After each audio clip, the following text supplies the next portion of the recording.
Hello everyone, today in this video we will see the UPSC CSC Mains Exam 2025 question paper. तो आइए question को देखते हैं. First question is that discuss the corrupt practices for the purpose of the Representation of the People Act 1951. Next part इसी question का है.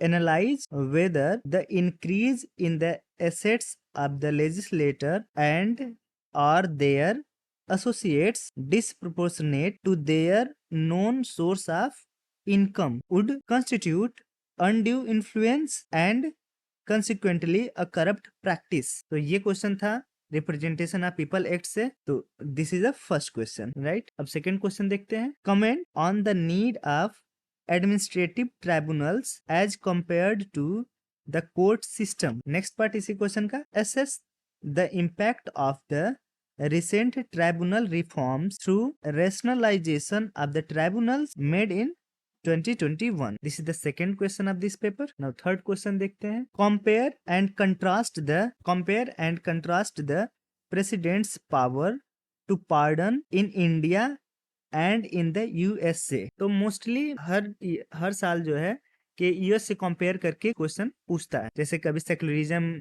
पे तो कभी फंडामेंटल राइट्स पे. नाउ इस क्वेश्चन में आप देख सकते हैं कि it's asking about the compare and contrast the president's power to pardon in India and in the US. Now second part. Are there any limit to it in both the countries? What are the preemptive pardons? तो ये third question था. Now अब हम लोग fourth question देखते हैं. Fourth question is that discuss the nature of Jammu and Kashmir Legislative Assembly after the Jammu and Kashmir Reorganization Act 2019. Briefly describe the powers and functions of the Assembly of the Union Territory of Jammu and Kashmir. ये fourth question था. ये सभी question 10 marks के हैं और 150 words में इनके answer लिख. इस पेपर में 20 क्वेश्चंस होगा जिसमें से 10 क्वेश्चन 10 मार्क्स का है, मीन्स 100 मार्क्स, और जो बाकी के 10 क्वेश्चंस है वो 15 मार्क्स के हैं, राइट. नाउ अब हम लोग फिफ्थ क्वेश्चन देखते हैं. The attorney general of India plays a crucial role in guiding the legal framework of the union government and ensuring sound governance through legal council. Discuss these responsibilities, rights and limitation in this regard. This is the fifth question. Question number 6 is that women's social capital complements in advancing empowerment and gender equity. Explain. तो इसको explain करना है. हिंदी में एक बार पढ़ लेते हैं. महिलाओं की सामाजिक पूंजी सशक्तिकरण और लैंगिक समानता को आगे बढ़ाने में सहायक है.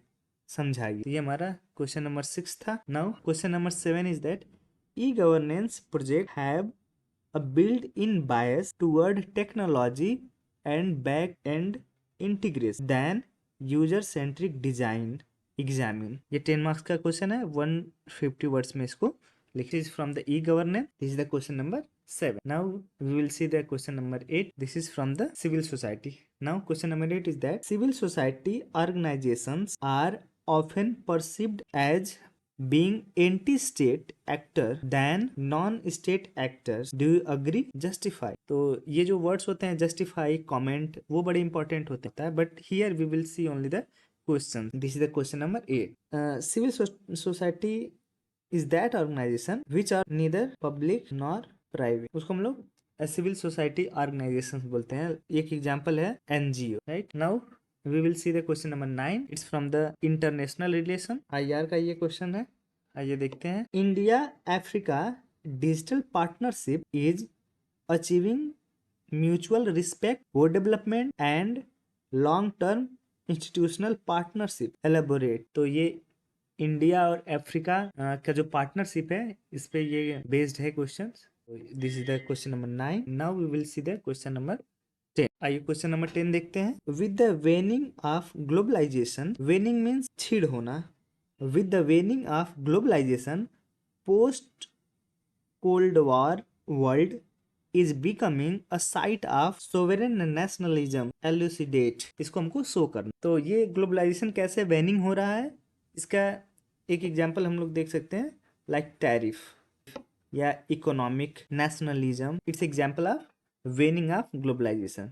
तो ये ग्लोबलाइजेशन से एक क्वेश्चन जो कि क्वेश्चन नंबर 10 है। अब नेक्स्ट करते हैं, तो आइए क्वेश्चन नंबर 11 देखते हैं। Constitutional morality is the fulcrum which acts as an essential check upon the high functionaries and citizens alike. Means high functionaries and citizens दोनों पे समान रूप से ये इसेंशियल चेक की तरह काम करते हैं। नेक्स्ट पार्ट हम लोग देखते हैं। इन view of the above observation of the Supreme Court explain the concept of constitutional morality and its application to ensure balance between judicial independence and judicial accountability in India. तो ये हमारा 11th question था। अब हम लोग देखते हैं 12th question. Now 12th question is that Indian constitution has conferred the amending power, conferred means प्रदान करना। Indian constitution has conferred the amending power on the ordinary legislative institutions with a few procedural hurdles. In view of this statement, examine the procedural and substantive limitations on the amending power of the parliament to change the constitution of India। तो इसमें एक word आप देखेंगे ordinary legislative institution। Basically ordinary legislative institutions अगर आप centre level पर देखेंगे या इसको कहीं यूनियन लेवल पे जब आप देखेंगे तो वो होता है पार्लियामेंट, एंड जब स्टेट लेवल पे आप देखेंगे this will be state legislature. तो बेसिकली ये अमेंडिंग पावर पे है इन दोनों के। नाउ अब हम लोग क्वेश्चन नंबर 13 देखते हैं। Now question number 13 is that it's about the collegium system. Discuss the evolution of collegium system in India.